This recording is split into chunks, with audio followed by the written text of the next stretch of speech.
مولا سبھی اور کیا چاہتا ہے، بس مغفرت کی عطا چاہتا۔ تو کس درجے کے آزاد ہیں؟ آج بھی ہم تہذیب میں، تمدن میں، کلچر میں یہودیوں کے، یورپ کے، انگریز کے غلام ہیں۔ ہمارے بچے کی شادی ہوتی ہے تو انگریز کے طریقے کے مطابق، ہماری بچی کی شادی ہوتی ہے تو انگریز کے طریقے کے مطابق، ہمارا نوجوان لڑکا لڑکی اگر اپنا لباس، اپنا اٹھنا بیٹھنا، اپنا بولنا چالنا، زندگی کا طور طریقہ پسند کرتے ہیں تو انگریز والا، یورپ والا، کافروں والا، تو ہم آزاد تو نہ ہوئے۔ ذہنی طور پر ہمارا حال یہ ہے کہ ہم مکمل ان کے ہیں، اور ہماری عدالتوں میں قانون آج بھی انگریز کا ہے، تو ہم کیسے کہتے ہیں کہ ہم آزاد ہیں؟ آج بھی ہمارے ملک کے حکومتیں بنتی ہیں تو ان کے اشاروں پہ بنتی ہیں، ان کے اشاروں پہ ہمیں ہماری سیاسی جماعتوں میں سے کسی کو اختیار دیا جاتا ہے، اقتدار دیا جاتا ہے جو ان کے بوٹ پالش زیادہ کرتے ہیں۔ عوام کا صرف دھول جھونکنے والی بات ہوتی ہے۔ تو اس لیے اگر ہم غور کریں، ہم نفس کے غلام ہیں، ہم شیطان کے غلام ہیں۔ شیطان بڑا دشمن ہے یا انگریز بڑا دشمن تھا؟ قرآن کہہ رہا ہے ان الشیطان لکم عدو فاتخذہ عدوا، شیطان تمہارا دشمن ہے اور اس کو دشمن سمجھو۔ اس نے تمہارے ابا آدم علیہ السلام سے دشمنی کی، اس نے تمہاری اماں حضرت حوا علیہ السلام سے دشمنی کی۔ انسانوں کو سب سے پہلے شیطان نے بے لباس کیا ہے، جس کو ہم ننگا کہنا کہتے ہیں۔ جنت میں آدم و حوا نے جب وہ شجرہ ممنوعہ، وہ درخت جس سے اللہ نے روکا تھا، شیطان کے ورغلانے پر، بہکانے پر، پھسلانے پر، وہ درخت کھا لیا، وہ پودا کھا لیا، وہ چیز کھا لی، تو قرآن مجید کے اندر ہے سب سے پہلا نقصان یہ ہوا کہ ان کا جنتی لباس اتر گیا۔ جنتی لباس اترا، وہ ننگے ہوئے، پھر جنت کے درخت کے پتوں سے انہوں نے اپنے جسم کو چھپانے کی کوشش کی۔ یہ بات قرآن مجید کے اندر صراحتاً موجود ہے۔ گویا شیطان ہمارا وہ دشمن ہے جو ہماری غیرت چھین لیتا ہے، کیونکہ ننگا بے غیرت ہی ہوتا ہے، غیرت مند تو ننگا نہیں ہوتا۔ حیا چھین لیتا ہے، بے حیا ننگا ہوتا ہے، حیا والا کبھی ننگا نہیں ہوتا۔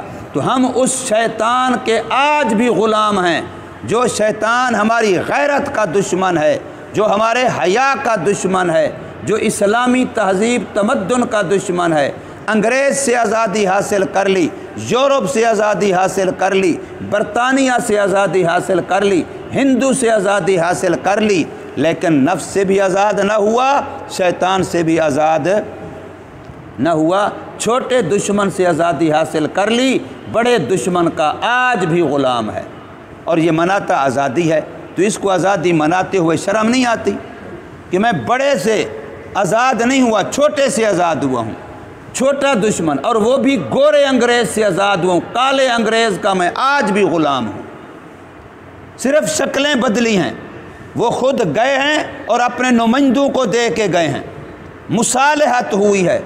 مصالحت کو آزادی نہیں کہتے، آزادی وہ ہے جو طالبان نے حاصل کی ہے، ڈنکے کی چوٹ پہ کی ہے۔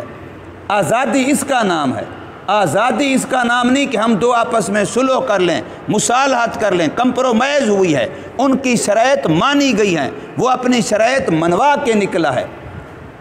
تو اس کو آزادی تو کوئی نہیں کہتا۔ یہ تو ہماری دھوکے والی بات ہے کہ اپنے آپ کو دھوکہ دے رہے ہیں، ہم آزاد ہو گئے۔ کس چیز سے آزاد ہوئے؟ نفس کے لیے آزاد ہو گئے، جو من چاہے وہ کرتے رہو۔ شیطان کے لیے آزاد ہو گئے۔ جو مسلمان قرآن میں، گھر میں قرآن ہوتے ہوئے قرآن نہیں پڑھتا، بتاؤ یہ شیطان کا غلام نہیں تو اور کیا ہے؟ گھر میں قرآن رکھا ہے، مسلمان ہے، ایک فرد نہیں، گھر کے اندر کئی افراد ہیں، لیکن کسی ایک کو بھی 24 گھنٹوں میں قرآن کھولنے کی، قرآن دیکھنے کی توفیق نہیں ہوتی، یہ مسلمان نفس کا بھی غلام ہے، شیطان کا بھی غلام ہے۔ جو مسلمان 5 وقت کی اذان سنتا ہے اور سننے کے بعد سمجھتا ہے، اپنے ایمان سے مانتا ہے کہ یہ اللہ کا بلاوا ہے، مسجد میں جانا ہے، اللہ کے سامنے جھکنا ہے، سجدہ کرنا ہے، یہ فرض ہے، یہ سارا کچھ جاننے ماننے کے باوجود پھر بھی وہ 5 وقت کی اذان ایک دن نہیں، ایک مہینہ نہیں، 6 مہینے نہیں، 6 سال نہیں، پتہ نہیں کتنے سالوں سے سنتا ہے، لیکن پھر بھی اس کو سجدے کی توفیق نہیں ہوتی اور مسجد میں آنے کی توفیق نہیں ہوتی۔ یہ اگر نفس کا غلام نہیں ہے، شیطان کا غلام نہیں ہے، تو پھر یہ اور کون ہے؟ یہ نفس کا بھی غلام ہے، شیطان کا بھی غلام ہے۔ اس لیے میرے بھائیوں، آزاد وہ ہے جو نفس سے بھی آزاد ہو، شیطان سے بھی آزاد ہو، ان کی گرفت سے آزاد ہو، ان کے اپنے اوپر قابو پانے سے آزاد ہو۔ نفس و شیطان چیختے رہیں، چلاتے رہیں، واہ ویلا کرتے رہیں، روکتے رہیں، یہ پھر بھی نماز پڑھے، یہ پھر بھی تلاوت کرے، یہ پھر بھی زکوٰۃ دے، یہ پھر بھی روزہ رکھے، یہ پھر بھی بہن کا حق ادا کرے، یہ پھر بھی اپنی بیٹی کا حق ادا کرے، یہ پھر بھی غریب ہمسائے کا حق ادا کرے، یہ پھر بھی شریعت کے احکام کا پابند بنے۔ اب یہ مسلمان آزاد ہے۔ ہم نے اس مقصد کے لیے اپنی بہن بیٹیوں کی، مجھے اچھی طرح سے یاد ہے، میں نے پہلے بھی شاید کبھی سنایا ہو، جنگ کا جو گڑھ مہاراجہ شہر ہے، گڑھ موڑ کے ساتھ گڑھ مہاراجہ شہر ہے، وہاں میں نے ایک دفعہ جمعہ پڑھایا جامع مسجد کے اندر۔ جمعہ کے بعد ہم بیٹھے تھے، وہاں ایک بابا سفید ریش ہمارے پاس آ کے بیٹھا۔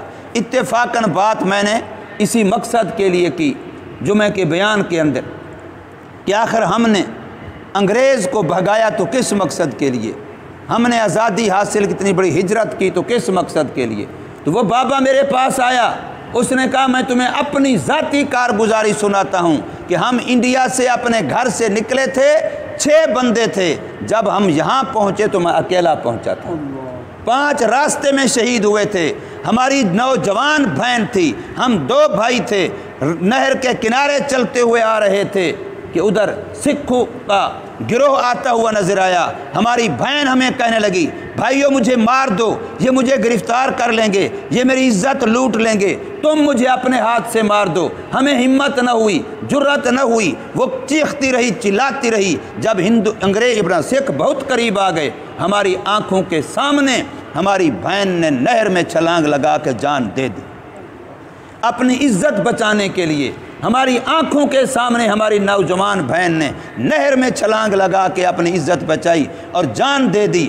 یوں پاکستان بنا ہے، اور آج ہم غل غبارے مچا کر کے، باجے بجا کر کے اور جشن منا کر کے، بے نمازی ہو کر کے، حیا کو خیر باد کہہ کر کے، غیرت کو دفن کر کے ہم اپنے لیے آزادی مناتے ہیں۔ یہ تو پتہ چلے گا جب قیامت میں جائیں گے، انہی شہداء کا ہاتھ ہوگا، ہمارا گریبان ہوگا، ہمارے حکمرانوں کا گریبان ہوگا۔ پتہ چلے گا کہ ایک ایک شہید بچہ، ایک ایک شہید بچی، ایک ایک شہید مرد، ایک ایک شہید عورت، تم ان کے خون کا جواب کیسے دیتے؟ یہ تو پتہ چلے گا اس دن۔ لاکھوں شہید ہوئے، لاکھوں، تو وہ کس لیے انہوں نے جانیں دی؟ اس لیے دی کہ چلو ہم تو شہید ہو گئے، ہماری اگلی نسلیں پاکستان میں اسلامی زندگی گزاریں گی، ایمانی زندگی گزاریں گی، حیا والی زندگی گزاریں گی، غیرت والی زندگی گزاریں گی، خواتین پردے والی زندگی گزاریں گی۔ اگر ان کو پتہ ہوتا کہ یہ صرف چند خاندانوں کی عیاشی کے لیے ملک بن رہا ہے تو وہ کبھی بھی یہ قربانیاں نہ دیتے، کبھی بھی یہ قربانیاں نہ دیتے۔ پاکستان بننے کا فائدہ صرف ان چند خاندانوں کو ہوا ہے جو انگریز کے نوازے ہوئے ہیں، جنہوں نے انگریزوں کے بوٹ پالش کر کے ان سے جائیدادیں لی ہیں، اور وہی تائے چچے، وہی پوتے، وہی خاندان ہیں جو اس جماعت میں بھی موجود ہیں، اس پارٹی میں بھی موجود ہیں، اس میں بھی موجود ہیں، جس کی بھی حکومت ہے وہ کھڑے ہیں، وہی خاندان ہیں، کوئی سسر ہے، کوئی دماد ہے، کوئی تایا ہے، کوئی چچا ہے، سارے وہی ہیں۔ آپ اندازہ لگا لیں، کسی ایک خاندان کو دیکھ لیں، کبھی بھی وہ اقتدار سے باہر نہیں ہے۔ ان کی عیاشی کے لیے تو ملک نہیں بنا تھا، ان کی عیاشی کے لیے تو مسلمانوں نے اپنی عزتیں قربان نہیں کی تھی۔ اس لیے آزادی کا مفہوم سمجھیں اور پھر اپنی غلطی کا تدارک کریں۔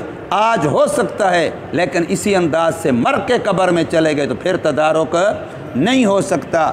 اس لیے ہم آزاد تب ہیں جب ہم نفس سے آزاد ہوں، شیطان سے آزاد ہوں، یورپ کے کلچر سے آزاد ہوں، انگریز کی تہذیب سے آزاد ہوں۔ تہذیب میں تم ہو نصارہ، تمدن میں ہنود۔ کیا یہی مسلمان ہیں جنہیں دیکھ کے شرمائیں یہود؟ ان کو مسلمان کہا جائے گا؟ یہودی کو شرم آ جاتی ہے کہ مسلمان ایسے ہوتے ہیں۔ مسلمان وہ ہوتے ہیں جن کی قید میں چند دن ایک عورت رہی ہے تو وہ مسلمان ہو گئی ہے، اور آج تک وہ گن گاتی ہے کہ مجھے پتہ نہ تھا کہ اسلام ایسا ہوتا ہے۔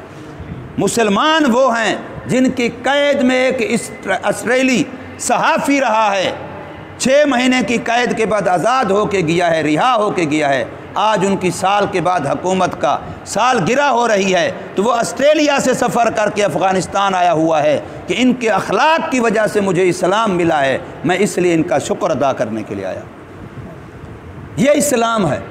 اسلام آج بھی الحمدللہ دنیا پر حکمرانی کے لیے ہے، اسلام دنیا کی غلامی کے لیے نہیں ہے۔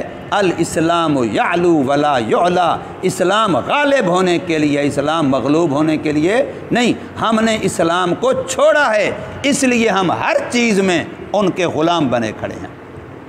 اس لیے نفس سے آزادی حاصل کیجئے، اپنی نفسانی خواہشات سے آزادی حاصل کیجئے، اپنی غلط ترجیحات سے آزادی حاصل کیجئے، شیطان کو لات ماریے، شیطان کو مایوس کیجئے، شیطان سے آزادی حاصل کیجئے، تاکہ حقیقتاً جو واقعتاً آزادی ہے اللہ تبارک و تعالی ہمیں وہ دے، اور اپنے بچوں کو بھی وہ سکھلائیے۔ اب یہ آزادی یہ دینی ماحول میں سکھلائی جاتی ہے، نفس اور شیطان سے آزادی کالجوں یونیورسٹیوں کی تعلیم سے نہیں ملتی، یہ قرآن کی تعلیم سے ملتی ہے، حدیث کی تعلیم سے ملتی ہے، دین کی تعلیم سے ملتی ہے۔ اللہ تبارک و تعالی ہمیں سمجھ نصیب فرمائے، عمل کی توفیق۔